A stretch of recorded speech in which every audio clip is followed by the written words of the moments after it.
नमस्कार दर्शकों, हमारी गरुड़ पुराण अनुसूची के भाग 18 में आपका स्वागत है।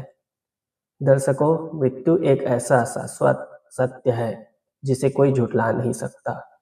फिर भी संसार में ऐसे भी लोग हैं जो इस सत्य को स्वीकार नहीं करना चाहते हैं। जैसे दिन के बाद रात होना निश्चित है, उसी प्रकार यह भी निश्चित है कि जिसे भी इस मृत्यु लोक पर जन्म लिया है उसे एक न एक दिन मरना आवश्यक है। अर्थात पृथ्वी लोक पर अगर कुछ सत्य है तो वह मृत्यु ही है। ऐसे ही एक प्रश्न आप सभी के मन में अवश्य आता होगा कि मृत्यु के बाद मृतक के शव को अकेला क्यों नहीं छोड़ा जाता है। गरुड़ पुराण में ऐसे बहुत से रहस्यों को स्पष्ट किया गया है। अगर आप हमारे चैनल पर नए हैं तो सब्सक्राइब अवश्य करें और वीडियो अच्छी लगे तो लाइक अवश्य करें। विलंब न करते हुए चलिए आरंभ करते हैं।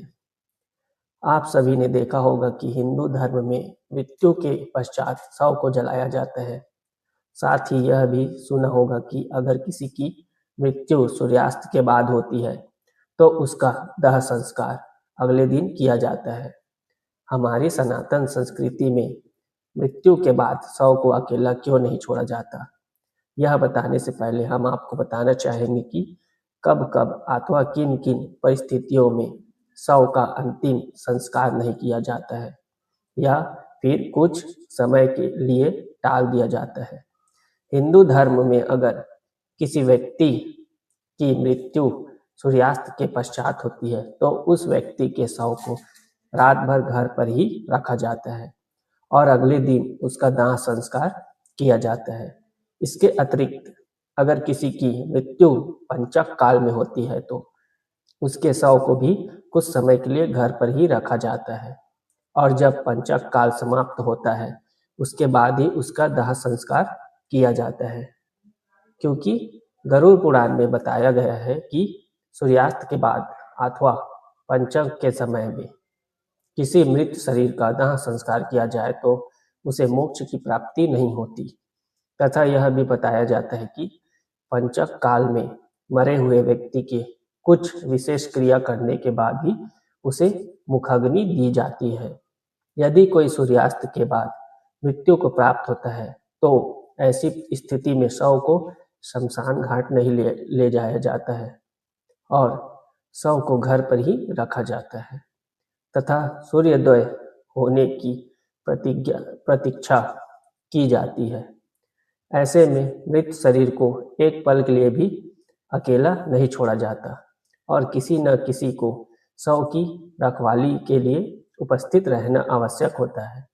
मृत शरीर को अकेला छोड़ने का सबसे मुख्य कारण यह भी है कि हो सकता है कि कुत्ता बिल्ली जैसे जानवर उसे नोच खाए। गरुड़ पुराण में यह भी दिया गया है कि यमलोक के मार्ग में प्रेतात्मा को इसी तरह की यातनाएं दी जाती है। साथ ही यह भी बताया गया है कि मृतक के शरीर से दुर्गंध आनी शुरू हो जाती है। ऐसे में यह आवश्यक हो जाता है कि शव के पास कोई न कोई बैठा रहे और धूप या अगरबत्ती शव के चारों ओर जला दी जाए ताकि शव से आने वाले दुर्गंध चारों ओर ना फैले। गरुड़ पुराण के अंतर्गत गरुड़ जी के पूछने पर भगवान विष्णु कहते हैं कि हे पक्षीराज, यदि किसी की मृत्यु हो जाती है और उस समय उसकी संतान उपस्थित नहीं है, ऐसे समय पर भी शव को घर पर रखा जा सकता है जब तक कि उसका पुत्र वहां उपस्थित ना हो जाए। अगर किसी व्यक्ति की संतान नहीं है तो उसे मुखाग्नि देने का कार्य उसका भाई या भाई के पुत्र द्वारा कराया जाता है। अगर यह कार्य किसी अन्य व्यक्ति के हाथों से कराया जाता है तो मृतक का उद्धार नहीं होता और वह इसी मृत्यु लोक में भटकता रहता है। इसमें कोई संशय नहीं है।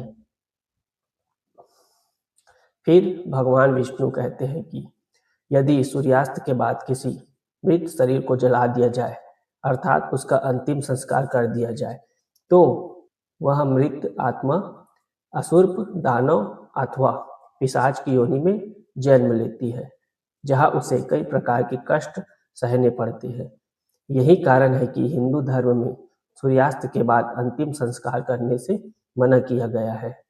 आगे भगवान विष्णु बताते हैं कि रात में मृत शरीर को अकेला छोड़ दिया जाए तो उस शरीर में आसपास भटक रही दुरात्माएं भी प्रवेश कर सकती है, जिसमें मृतक के साथ साथ उसके परिजनों को भी कई तरह के कष्ट भोगने पड़ सकते हैं। साथ ही भगवान यह भी कहते हैं कि शव को अकेला इसलिए भी नहीं छोड़ा जाता क्योंकि मृतक की आत्मा वहीं भटकती है और अपने परिजनों को देखती रहती है। माना जाता है कि मनुष्य की मृत्यु के बाद शरीर आत्मा से खाली हो जाता है और इसी वजह से उस मृत शरीर में कोई दुष्ट आत्मा का साया अपना अधिकार जमा सकता है। यही कारण है कि रात के समय शव को अकेला नहीं छोड़ा जाता। अगर आप गरुड़ पुराण के बारे में और भी जानकारी लेना चाहते हैं तो कमेंट बॉक्स में अपना सवाल लिखकर हमें भेजें। और अगर आपको हमारी यह प्रस्तुति पसंद आई हो तो लाइक करना ना भूलें। अब हमारी भेंट एक और ज्ञानवर्धक वीडियो के साथ होगी। तब तक के लिए जय श्री राम।